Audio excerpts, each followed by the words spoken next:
ഇപ്പോൾ സ്റ്റാറ്റസ് എങ്ങനെയാണ്? കേസ് മൊഴി കൊടുത്തിട്ടുണ്ട്. ഞങ്ങൾ 3 പേര്, മക്കൾ 2 പേരും ഞാനിവിടെ മൊഴി കൊടുത്തു. മൊഴി കൊടുത്തു കഴിഞ്ഞ് ഇന്ന് ഞാൻ സ്റ്റേഷനിൽ ചെന്ന് സർക്കിളിലേക്കുള്ളപ്പോൾ സർക്കിൾ പറഞ്ഞു അതിൻ്റെ നിയമാനുസൃതം നടക്കും എന്നാണ്. തിരക്ക് പിടിക്കണ്ട, വഴിയാവുകളെന്നാണ് പറയുന്നത്. പറയുന്നുണ്ട് നാട്ടുകാർ, അവിടുത്തുകാർ തന്നെ പറയുന്നുണ്ട്. അവരിപ്പം വീടൊക്കെ കഴുകി വൃത്തിയാക്കി എല്ലാം ക്ലിയറാക്കി നിങ്ങളെന്നാ ചെയ്യാത്തതെന്ന് ചോദിക്കും. ഞാനിപ്പോൾ ഏതായാലും എൻ്റെ ഇത് കിട്ടിക്കഴിഞ്ഞാൽ ഞാൻ മുഖ്യമന്ത്രിക്കും വനിതാ കമ്മീഷനും DGPക്കൊക്കെ ഇത് കൊടുക്കാൻ പോവാം. ഇപ്പോൾ നമ്മുടെ ഈ വക്കീലന്മാരുടെ കേസിൽ നിന്നും വക്കീലന്മാരൊക്കെ ഇപ്പോൾ അവൾ ജോലി ചെയ്ത വക്കീൽ അവരുടെ ഒന്നും ഒരു ബാർ അസോസിയേഷൻ്റെ ഒന്നും ഒരു ഇതൊന്നും കണ്ടില്ല. എന്തുകൊണ്ടാണ് ആ ഉദാസീനത? എന്നോട് 1-2 വക്കീലന്മാരൊക്കെ കൂടി എങ്ങനെയാണ് സംഭവം മുന്നോട്ട് പോകുന്നുണ്ടോ, തീർപ്പ് ചെയ്യുന്നുണ്ടോ, ഞാൻ പറയുന്നുണ്ട്. അവർ ഇങ്ങനെയാണ് സർക്കിൾ പറയുന്നത്. ഞാൻ പറഞ്ഞു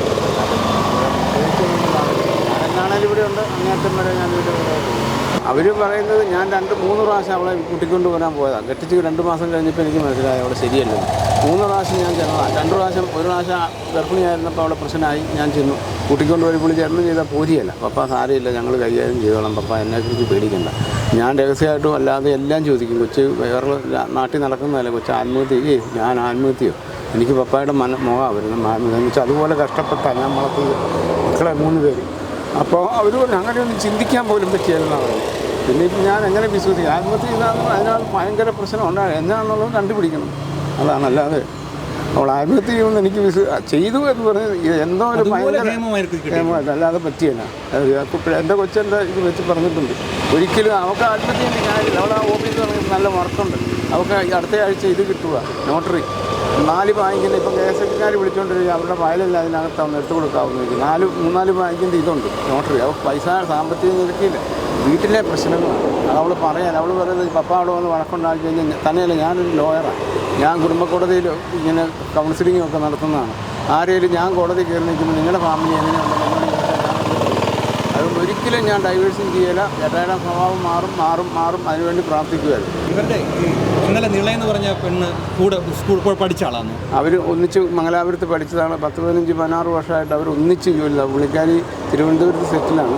അത് കഴിഞ്ഞിട്ട് നേരെ ഇപ്പോൾ തിരുവനന്തപുരത്തുംകാരിയാണ്, ഓസ്ട്രേലിയ സെറ്റിലാണ്. അത് അറിഞ്ഞുകൊണ്ട് വന്നതാണ്. ഇന്നലെ ടാക്സി പിടിച്ച് വന്നപ്പോൾ അത് കരഞ്ഞു വിളിച്ച് അവർ പറയുന്നത് ഒരിക്കലും ജിസ്മോൾ ആത്മഹത്യ ചെയ്യത്തില്ല. പിന്നെ ഒത്തിരി കഷ്ടപ്പാടുണ്ടായിരുന്നു. ഇപ്പം ജനിച്ചും തല്ലുകാരിൽ നിന്നും എല്ലാം എന്നോട് പറയുമായിരുന്നു. നമ്മൾ പുറത്ത് കാണുന്ന ആളല്ല ജിമ്മി. അതല്ല ഇന്നലെ കണ്ടില്ലേ, പള്ളിയിൽ കിടന്ന് അവരെല്ലാം ഉച്ചകുത്തി കിടന്ന് നിലത്ത് കിടന്ന് മറിയുന്നുണ്ടായിരുന്നു.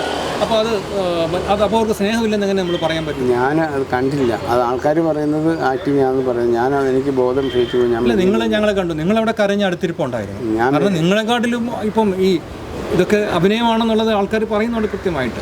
പക്ഷേ ഇത് പോലീസിൽ നിന്നൊരു നീതി കിട്ടും എന്ന് വിശ്വസിക്കുന്നുണ്ട്, പ്രതീക്ഷിക്കുന്നു. ഏതായാലും ഞാൻ ഇങ്ങോട്ടൊക്കെ വിടുന്നിട്ട് ബാക്കി എന്നാണ് ദൈവത്തിന് ശരിയായിട്ട് വിദേശത്തായിരുന്നു ജോലി ചെയ്തിരുന്നത്. ഞാൻ നാട്ടിലാണ്. അല്ല, നേരത്തെ ഗൾഫിലായിരുന്നു. ആ സമയത്ത് ഈ 3 കുട്ടികളെയും വളർത്തി അമ്മ വലുതാക്കി. അതെ. ഇപ്പോൾ ഇവരുടെ നാട്ടുകാരൊക്കെ പറഞ്ഞ നല്ല കുഞ്ഞുങ്ങളായി 3 പേരും. അതെ. ഞാൻ ഗൾഫിൽ പോയി കഷ്ടപ്പെട്ട് ഗൾഫ് ചെയ്ത് അവസാനിച്ച് നാട്ടിൽ വന്നൊരു ബിസിനസ് ഒരു കടയാണ്. ടയർ കട നടത്തി ഒരു പഞ്ചവണ്ടി ഇരുന്ന കടയിൽ കൂടെ പിള്ളേരും 3 പേരും പഠിപ്പിച്ചു. 2 പേര് UK-ലായി. ഒരാൾ ഇവർക്ക് നാട്ടിൽ പോകുന്നില്ല, ഇവർക്ക് പഠിക്കണം എന്നും പറഞ്ഞ് ജുഡീഷ്യൽ ടെസ്റ്റ് 2 എഴുതിയതാണ്. അവർക്ക് എന്നിട്ട് അതിനെ പഠിച്ചുകൊണ്ടിരിക്കുക. അങ്ങനെയുള്ള ഒരു കൊച്ചു ആത്മഹത്യ ചെയ്യുമെന്ന് പറഞ്ഞ് ഞാൻ വിശ്വസിക്കുകയാണ്. 7 വർഷം മുമ്പ് ഒരു ദുരന്തം, ഇപ്പോൾ ഒരു 3 ദുരന്തം ഒന്നിച്ച്. എനിക്ക് നീതി കിട്ടണം. അത് നീതി കിട്ടിയിട്ടാണ് ഞാൻ പോകുന്നില്ല UK-ക്ക്. ഇത് കഴിഞ്ഞിട്ട് ഇതിൻ്റെ നീതി എന്താണെന്ന് 2-ലും ഇത് അറിഞ്ഞിട്ടേ ഞാൻ പോകുള്ളൂ. നമുക്ക് എന്ത് കാരണവശാലും ഇതിന് പിന്നാലെ തന്നെ ഉണ്ട്. തീർച്ചയായിട്ടും അതിനകത്ത് എല്ലാ സപ്പോർട്ടും ഉണ്ട്. സോഷ്യൽ മീഡിയയിൽ തീർച്ചയായിട്ടും അത് ജനങ്ങൾ നിങ്ങളുടെ കൂടെ ഉണ്ട്. കാരണം ഒരു കുട്ടി നമ്മുടെ മകളാണ്, നമ്മുടെ മകനാണ്, നമ്മളോട് തുറന്ന് പറഞ്ഞാൽ നമുക്ക് ഇതിനകത്ത് പരിഹാരം ഉണ്ടാകും. നിങ്ങൾ ഇടപെടേണ്ട ഞാൻ തീർത്തോളം എന്ന് പറഞ്ഞുകൊണ്ട് ഒരാൾ പെണ്ണിരുന്ന് കഴിഞ്ഞാൽ അവരുടെ കുടുംബത്തിൽ കയറി ആ ബന്ധം കലക്കാൻ നമുക്ക് നിൽക്കത്തില്ല. ഞാനൊരു പിതാവാണ്. എനിക്ക് ഒന്നാമത്തെ ഒരു സംഭവം ഉണ്ടായത് ഞാൻ പറഞ്ഞില്ല, കല്യാണം കഴിപ്പിച്ച് 3 മാസം കഴിഞ്ഞ് ഞാൻ അവിടെ ചെല്ലുക. ആദ്യത്തെ അനുഭവം അവിടെ ചെന്ന് കഴിഞ്ഞപ്പോൾ ഒരു ബന്ധുവീട്ടിൽ ഞാൻ ചെല്ലുമല്ലേ. ചെന്നപ്പം അവരോട് വർത്താനമൊക്കെ പറഞ്ഞാൽ കാർന്നൂർ കിടന്ന് ഉറങ്ങുക. ഉടനെ കാർന്നൂത്തി എന്നോട് ഇന്ന് വർത്താനമൊക്കെ അപ്പം ചാച്ചൻ എന്ത് ചെയ്യുന്നു ഞാൻ ചോദിച്ചപ്പോൾ ചാച്ചൻ കിടന്ന് ഉറങ്ങുവാണ്. എന്നിട്ട് വിളിച്ച് ഏൽപ്പിച്ച് എന്നെ കാണിച്ചില്ല. ഞാൻ 1 മണിക്കൂർ അവിടെ ചെന്നിട്ട് എനിക്കതെല്ലാം സങ്കടമായിപ്പോയി. ഞാൻ എൻ്റെ അനിയനോടത് പറഞ്ഞ് സഹിക്കാൻ മേലാഞ്ഞിട്ട് അനിയനുടനെ ഞങ്ങൾ വഴക്കുണ്ടാകും. അനിയനുടനെ അവരുടെ കൂട്ടുകാരെയൊക്കെ വിളിച്ച് എന്തും ഇതാണ് കാണിച്ചത്. എന്നും പറഞ്ഞുകൊണ്ട് ഭയങ്കര പ്രശ്നമുണ്ടായിരുന്നു. അത് അവർക്ക് നാണക്കേടായെന്ന് അവർ പറയുന്നത്. അവർ എന്നിട്ട് പിന്നെ ഞാൻ വീട്ടിൽ ചെന്നപ്പോൾ ചാച്ചൻ പറഞ്ഞു അവളെന്നെ വിളിച്ച് അറിയിച്ചില്ല തോമാച്ചാ, സോറി കേട്ടോ എന്ന് പറഞ്ഞു. എനിക്കത് ഭയങ്കര വിഷമം. അപ്പം തന്നെ ഞാൻ ഓർത്ത് ഇത് ശരിയായ ഒരു ഇതല്ല, അത്രയും ക്രൂരത. ഇപ്പം നമ്മളോട് കാണിക്കുന്ന ഇതാണെങ്കിൽ നമ്മുടെ കുഞ്ഞിനോട് എന്താണ് അവർ പെരുമാറിയെന്ന് അറിയാമല്ലോ. നമ്മുടെ വീട്ടിൽ നിൽക്കുന്ന കുഞ്ഞാ നിന്റെ അച്ഛൻ വന്നോ വാ എന്ന് പറഞ്ഞ് അവരുടെ വന്ന് സംസാരിക്കേണ്ടത്. ഇവർ പറയുന്നുണ്ട്, ഈ മോള് നിളയോട് പറയുന്നുണ്ട് എൻ്റെ അച്ഛനെ നോക്കണം, ജിമ്മിയുടെ അച്ഛനെ നോക്കണം എന്ന് പറയുന്നുണ്ട്. അച്ഛനോട് നല്ല ബഹുമാനമായിരുന്നു, സ്നേഹമായിരുന്നു. ഞാൻ അപ്പോൾ അച്ഛൻ എന്തെങ്കിലും ഇവർക്ക് സൈഡ് എന്ന് പറഞ്ഞ് അന്നേരം അമ്മ പറയുന്നതിന് നീ അപ്പനുമായിട്ട് ഇതാണ് ഇത് വെച്ചോണ്ടിരിക്കുക, അങ്ങനെയൊക്കെയാണ് പറയുന്നത്. എന്നാ ചെയ്യും? അപ്പനോട് അപ്പൻ്റെ വായടപ്പിച്ചു. അപ്പന് ഇവർക്ക് ഇടയ്ക്ക് എന്തെങ്കിലും ഒരു സപ്പോർട്ട് ചെയ്യുവാണ്. അന്നേരം അമ്മ പറയുന്നത് അപ്പനെ വശീകരിച്ചു. എന്നാ ചെയ്യും? അത് അവളെന്നോട് പല പ്രാവശ്യം പറഞ്ഞിട്ടുണ്ട്. ലാസ്റ്റ് പാലായിൽ ഓഫീസ് തുടങ്ങിയപ്പോഴാണ് തലയിൽ പാട് കണ്ടത്. അപ്പോൾ ഞാൻ ഇതെന്നാ മനയെന്ന് ചോദിച്ചും പറഞ്ഞു കഥകെ മുട്ടിയതാന്ന് പറഞ്ഞു. 3-4 ദിവസം കഴിഞ്ഞ് ഞാൻ ചോദിച്ചപ്പോഴാണ് പറയുന്നത്. ചോദിച്ചുകൊണ്ടിരുന്നപ്പം പറഞ്ഞു എന്നെ കൊണ്ട് ചേട്ടായി ഭിത്തിയിൽ ഇടിപ്പിച്ചതാണ്. ഞാൻ അന്നും പ്രശ്നം ഉണ്ടാക്കാൻ ചെന്നപ്പോഴത്തേനും എൻ്റെ കയ്യെ കാലെ പിടിച്ചു, പ്രശ്നം പോകണ്ട, അതിന് പറഞ്ഞു കഴിഞ്ഞാൽ പിന്നെ ഇതിൻ്റെ അപ്പുറമാണ് വരുന്നത്. അതുകൊണ്ട് മാറുമായിരിക്കും, ഞാൻ പ്രാർത്ഥിക്കുന്നുണ്ട്, ചേട്ടായുടെ സ്വഭാവം മാറുമെന്ന് പറഞ്ഞു. ഈ 6 വർഷമായിട്ട് കല്യാണം കഴിച്ചെടുത്ത് ഇവർ ഒന്നിച്ച് എവിടെയെങ്കിലും ഒരു ടൂർ പോയിട്ടുണ്ട്? ഇവരെങ്ങും പോയിട്ടില്ല. എൻ്റെ ആദ്യത്തെ ഭാര്യ മരിച്ച് എൻ്റെ പൈസ അവിടെ പേര് ഞാൻ അവർക്കാണ് കിട്ടുന്നത്. അത് കിട്ടാറാവുമ്പോഴത്തേനും ഇവിടെ ആങ്ങളമാരെയൊക്കെ എന്നോട് പറഞ്ഞില്ല, ആങ്ങളെയൊക്കെ വിളിച്ചു വരും ആ പൈസ കിട്ടിയിട്ട് ഞാൻ പ്ലെയിനെ കയറിയിട്ടില്ല, ചേട്ടായും കൊണ്ടൊന്ന് പ്ലെയിനെ കയറി പോകാൻ അതിനകത്ത് പോകണമെന്ന് പറഞ്ഞിരിക്കുമായിരുന്നു. അത് ആ കുടുംബത്തോടൊന്ന് പോകാൻ അത്ര ഇതായിരുന്നു. ഒന്നാമത്തെ കാര്യം കല്യാണം കഴിച്ച് കഴിഞ്ഞാൽ അവരൊരു നമ്മുടെ ഒരു പരിപാടിക്ക് അവർ വിടിയാണ്. നമ്മുടെ വീട്ടിൽ കല്യാണങ്ങളോ അവർ വരികയാണ്. ചേട്ടായി വിടിയല്ലെന്നാണ് പറഞ്ഞത്. ചേട്ടായിക്ക് വേണം, ചേട്ടായി വിടിയല്ലെന്ന്. ഇത് ഈ കല്യാണം അബദ്ധമായി പോയി എന്ന് 2-ാം മാസത്തൊട്ടേ തോന്നുന്നു തുടങ്ങിയത്. പക്ഷെ ഞാൻ ഇവളോട് ആകെന്ന് പറഞ്ഞാൽ പിരിഞ്ഞു പോരെ, നമുക്ക് നാട്ടിൽ വേറെ ആരുമില്ല, ഞാനും ഉള്ളു, നല്ല വീടും കിടപ്പുണ്ട്, നമുക്കിവിടെ ജീവിക്കാം പറഞ്ഞിട്ട് അവൾ കുഞ്ഞില്ലായിരുന്നു. ഒരു കുഞ്ഞേ ഉണ്ടായിരുന്നുള്ളൂ, ഒരു കുഞ്ഞായില്ലായിരുന്നു. ശരിയായിട്ടും കുഞ്ഞുണ്ടാകുന്നതിന് മുമ്പ് UK കൊണ്ടുപോകാനുള്ള മാർഗ്ഗം നോക്കിയിരുന്നു നിങ്ങൾ? കൊണ്ടുപോകാനായിട്ട് ഇരിക്കുമായിരുന്നു. അന്നേരം അവൾ പറഞ്ഞു ഞാൻ പോരുന്നില്ല, എനിക്കിവിടെ ന്യായമായ ജോലിയുണ്ട്, ഒരാൾ വേണ്ട, പപ്പ ഉണ്ടെന്ന് നാട്ടിൽ, ഞങ്ങൾ ഇടയ്ക്കിടയ്ക്ക് വന്ന് കണ്ടോളാം ഇവിടെ. ഞാനന്ന് അടുത്തൊരു ആകുമ്പോഴത്തേനും അവൾ ഞാനും കൂടെ ഒന്നിച്ച് പോകാനായിട്ട് ഇരിക്കുമായിരുന്നു. ഈ പിന്നെ നിള ചോദിച്ചു നിൻ്റെ ഇളയ കുഞ്ഞ് വളരെ സ്മാർട്ടാണ് എന്ന് ചോദിച്ചപ്പോൾ പറഞ്ഞു അപ്പോൾ ചേച്ചിക്കും വർണ്ണവിവേചനം ഉണ്ടോ എന്ന് ചോദിച്ചു. മൂത്ത മോളെ അവർക്ക് രണ്ടുപേർക്ക് ഇഷ്ടമല്ല എന്ന്. അത് ഇവള് കല്യാണം കഴിച്ച് ചെന്നപ്പം തൊട്ട് അമ്മായിമ്മയും നാത്തൂനും പറയുന്നത് ഇവർക്ക് കളറില്ല അതാണ്. മൂത്ത കൊച്ചുണ്ടായി കഴിഞ്ഞപ്പം ആ അമ്മയുടെ വിവരം നോക്കണം. അമ്മ പറയാം പാലായിൽ ഓക്സിജൻ ഇല്ലാഞ്ഞിട്ടാണ് കൊച്ചു കറുത്തിരിക്കുന്നത്. ഓക്സിജൻ കുറവായുണ്ടാകും കൊച്ചു. അപ്പോൾ അവർക്ക് നല്ല ഓക്സിജൻ ഉള്ള സ്ഥലത്താണല്ലോ അവർ. അന്നേരം ഇവള് ചോദിച്ചു അമ്മ കറുത്തിരിക്കും, നല്ല ഓക്സിജൻ ഉള്ള നീർക്കാട് തന്നെ നല്ല ഓക്സിജൻ അങ്ങനെ പറയുന്നു. അതിൻ്റെ വിവരക്കേട് ഇതെല്ലാം സഹിച്ചെൻ്റെ കൊച്ചിരിക്കുമായിരുന്നു. തലേദിവസം ഒരു ഡിന്നർ കഴിക്കാൻ പോയെന്നോ, സ്നേഹതീരം എന്ന് പറഞ്ഞാൽ അവിടെ എങ്ങനെ പോയി ഭക്ഷണം കഴിച്ചെന്നോ തിരിച്ചു വന്നെന്നോ, അവർ ചെസ്സ് കളിച്ചിട്ടൊക്കെ വന്നതെന്നൊക്കെ അവർ പറയുന്നു. പക്ഷെ ഒരു ആരൻ്റെ അടുത്ത് അവർ ഭയങ്കര ഹാപ്പി ആയിരുന്നു അവിടെ ചെസ്സ് കളിക്കാൻ പോയത്. ഞായറാഴ്ച ഉച്ചവരെ ഹാപ്പി ആയിരുന്നു.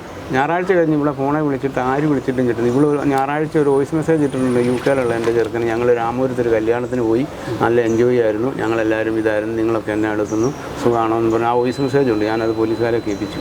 അത് കഴിഞ്ഞിട്ട് പിന്നെ ഇവിടെ ഫോണേ കിട്ടുന്നില്ല. ഇവിടെ ഫോൺ വാങ്ങിച്ചു വെച്ചതായിരിക്കും. ഫോൺ വാങ്ങിച്ചു എന്നിട്ട് ഞാൻ ഇവിടെ വിഷു ചെയ്യാനായിട്ട് വിളിച്ചു, ഫോൺ എടുക്കുന്നില്ല.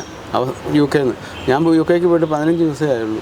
അത് കഴിഞ്ഞിട്ട് ഞാൻ രക്ഷയില്ലാതെ ഞാൻ ചൊവ്വാഴ്ച രാവിലെ ഫോൺ വിളിക്കാനായിട്ട് ഇങ്ങനെ എഴുന്നേറ്റ് 9:30 അവിടുത്തെ 9:30 എഴുന്നേറ്റപ്പം ഇവിടെ നിന്ന് അവിടെ പോകണമെന്ന് കോള് കിട്ടും. ഞാൻ ആർത്തിയോടെ എടുത്തു. പക്ഷേ എന്നാണ്ട് അതിന് ശേഷം 2 ദിവസമായാലും വിളിച്ചിട്ട് അന്നേരം അവനാണ് വിളിക്കുന്നത്. ഇവിടെ പോകണമെന്ന് വിളിക്കുന്നത് ഇവിടെ അമ്മാവൻ വിളിച്ച് പറഞ്ഞു പപ്പ ഇവിടെ മിസ്സിങ് ആണെന്ന് പറഞ്ഞു.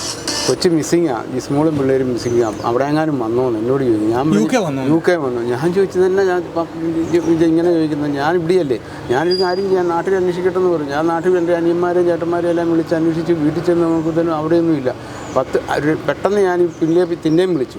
അന്നേരം പുള്ളി പറയാം 3 പേരും വിളിച്ചത്. ഞാനെങ്ങനെ സാവും ഈ 9:30 അങ്ങോട്ട് ആരുണ്ട് മോൾക്ക് ഫോൺ ചെയ്തെന്ന് പറഞ്ഞത് ശരിയാണോ? എനിക്കറിയത്തില്ല. ഫോൺ പോലീസിൻ്റെ കയ്യിലില്ല. പോലീസിൻ്റെ കയ്യിലുണ്ട്. ഞാൻ പോലീസുകാരോട് പറഞ്ഞു സാറേ ഇത് പരിശോധിക്കണം. ചിലർ ചാനലുകാരും ചിലരും പറയുന്നു പപ്പായെ വിളിച്ചിട്ട് അവൾ ആത്മഹത്യ ചെയ്യുന്നു. എന്നെ വിളിച്ചിട്ടില്ല. അവിടെ ചാച്ചനെ ആയിരിക്കും വിളിച്ച്. ഞാൻ ആ ഫോൺ വിളിച്ചെടുത്തു നോക്കാം, എൻ്റെ ഫോണുണ്ട്, ഞാൻ വിളിച്ചോന്നോ എന്നെ വിളിച്ചോന്നോ എവിടെ വേണേലും നോക്കാൻ എന്ത് തരാം. ഇന്നലെ വന്ന കൂട്ടുകാരിയും പറഞ്ഞു ഞാൻ എവിടെ വേണേലും തരാം. അവളെ പീഡിപ്പിച്ചതെന്നും പറഞ്ഞതുകൊണ്ട് തല്ലാന്നും പറഞ്ഞുകൊണ്ട് ഭയങ്കര ഇതായിരുന്നു. അത് അതുപോലെ ഞാൻ ഓസ്ട്രേലിയക്ക് ഇതിൻ്റെ വിവരം അറിഞ്ഞിട്ടേ ഉള്ളൂ. ഞാനും 2-3 മാസം ഇവിടെ ഉണ്ടെന്നാണ് പറയുന്നത്. എന്നാൽ ഒരു പിതാവിൻ്റെ ദുഃഖം എന്ന് പറയുമ്പോൾ ഞാനൊരു പിതാവാണ്. ഒരു കുട്ടി നമ്മളോടൊന്ന് പറയണം, അച്ഛാ എനിക്കിങ്ങനെ പ്രശ്നമുണ്ടെന്ന് പറയണം. അങ്ങനെ പറയുകയും ആ പ്രശ്നങ്ങളിലൊന്നും ഇവരെ കൊണ്ട് കൈകടത്താതിരിക്കുക, അച്ഛാ ഞങ്ങളുടെ ജീവിതം നശിപ്പിക്കരുത്, ഞങ്ങൾ ജീവിച്ചോളാം, ഞങ്ങളിത് അഡ്ജസ്റ്റ് ചെയ്തോളാം എന്ന് ഒരു വിദ്യാഭ്യാസമുള്ള ഒരു പെണ്ണ്, വളരെ സ്മാർട്ടായിട്ടൊരു പെണ്ണ്, പഞ്ചായത്തിൻ്റെ പ്രസിഡൻ്റായിരുന്നൊരു പെണ്ണ് പറയുമ്പോൾ എന്താ ഇവർ ചെയ്യേണ്ടത്? എന്തെങ്കിലും ഇവർ പറഞ്ഞാൽ അവർ പറന്നു വരാൻ തയ്യാറാണ്. ഇപ്പോൾ യു കെ താമസിക്കാനായിട്ട് UK പോകാതെ ഈ കേസിന് വേണ്ടി ഇവിടെ നിൽക്കുകയാണ്. എന്തെങ്കിലും പറഞ്ഞാൽ അവർ ഹൃദയം പറിച്ചു കൊടുക്കാൻ. ഷൈനിയുടെ കൂട്ടനല്ല, ഷൈനിയുടെ അച്ഛനെ പോലെ അല്ല ഇദ്ദേഹത്തിൻ്റെ മനസ്ഥിതി. ഞങ്ങൾ നാട്ടിലൊക്കെ അന്വേഷിക്കാൻ പറയും, ഇവർ പൊന്നുപോലെ വളർത്തിയതാണ് ഈ 3 കുഞ്ഞുങ്ങളെ. ഇദ്ദേഹം ഗൾഫിലായിരുന്നു വളരെ കാലം. ഈ കാലങ്ങളിലൊക്കെ ഈ കുഞ്ഞുങ്ങൾ ഈ വീട്ടിൽ വളർന്നവരാണ്. അപ്പോൾ നിങ്ങൾ ആരും ഇവരെ കുറ്റപ്പെടുത്തരുത്. തീർച്ചയായിട്ടും ഞങ്ങൾക്ക് ഹൃദയം തുറന്ന് അറിയാവുന്നതുകൊണ്ട് പറയുകയാണ്, ഇവരെ കുറ്റപ്പെടുത്താൻ പാടില്ല.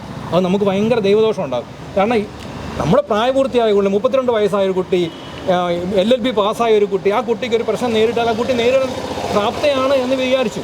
അമ്മയില്ലാത്തൊരു കുട്ടിയാണ്, അവൾക്ക് സങ്കടം എന്നും ഇറക്കി വെക്കാൻ കഴിയില്ല. ഇവരൊന്നും ഇടപെടാൻ സമ്മതിക്കത്തില്ല. എന്ത് ചെയ്യും? ഇവർ നിസ്സഹായരായി നിൽക്കുന്നവരാണ്. തീർച്ചയായിട്ടും ഇവരെ കുറ്റപ്പെടുത്തിക്കൊണ്ട് ഞങ്ങളുടെ അകത്തേക്ക് കമൻറ്റ് ഇട്ടുകൊണ്ട് ആരും വരണ്ട. കാരണം നിങ്ങൾക്കത് ശാപമാവും. ആ ശാപത്തിൻ്റെ പങ്ക് ഞങ്ങൾക്കും വേണ്ട. അതുകൊണ്ട് തീർച്ചയായിട്ടും ഞങ്ങൾ നിങ്ങളുടെ കൂടെയുണ്ട്. നിങ്ങളുടെ നാട്ടിൽ അന്വേഷിച്ചു, നിങ്ങളെക്കുറിച്ച് ഞങ്ങൾ പൂർണ്ണമായിട്ട് അറിഞ്ഞു. നിങ്ങൾ എത്രമാത്രം താലോലിച്ച് വളർത്തിയാണ്, എത്രമാത്രം ആഘോഷമായിട്ടാണ് ആ കല്യാണങ്ങളൊക്കെ നടത്തി കൊടുത്തതെന്ന് കണ്ടതാണ്. അതുകൊണ്ട് തീർച്ചയായിട്ടും നിങ്ങൾക്ക് നീതി കിട്ടും. ഈ ഒരു മനസ്ഥിതിയോടെ തന്നെ നിൽക്കുന്ന ഞങ്ങൾ ഉദ്ദേശിച്ചു, നിങ്ങൾ ഇത് കഴിയുമ്പോൾ നിങ്ങളെല്ലാം പൊടി തട്ടി പോകും. നാട്ടുകാർ പറഞ്ഞ അങ്ങനെയാണ്. അവരുടെ നാട്ടുകാർ പറഞ്ഞത് ഇത് നിങ്ങളെല്ലാം പൊടി തട്ടി അങ്ങ് പോകും, അതുകൊണ്ട് ഈ കേസ് അങ്ങ് തേഞ്ഞു മാഞ്ഞു പോകുമെന്ന് പറഞ്ഞു. വിട്ടുകൊടുക്കുന്നില്ലല്ലോ. ഇല്ല, ഇതിൻ്റെ നീതി നമുക്ക് നീതി നേടിക്കൊടുത്തിട്ടേ ഉള്ളൂ. അത്രേ ഉള്ളൂ. അവളുടെ ജീവിതത്തിൽ അവൾ പറഞ്ഞില്ല, അങ്ങനെ നീതി കൊടുക്കാൻ കഴിഞ്ഞില്ല. പക്ഷേ അവളുടെ ആത്മാവിന് നീതി നേടിക്കൊടുക്കും എന്നുള്ള ശബ്ദം എടുത്തിരിക്കുകയാണ്. തീർച്ചയായിട്ടും നമ്മളെല്ലാം അവരുടെ കൂടെ നിൽക്കണം. അത് മാത്രമേ ഉള്ളൂ പറയാനുള്ളൂ. കൂടുതൽ വാർത്തകളും വിശേഷങ്ങളും നിങ്ങൾക്ക് ലഭിക്കാൻ കേരളീയം ന്യൂസ് സബ്സ്ക്രൈബ് ചെയ്യുക. കൂടെ ബെൽ ബട്ടണും അമർത്തുക.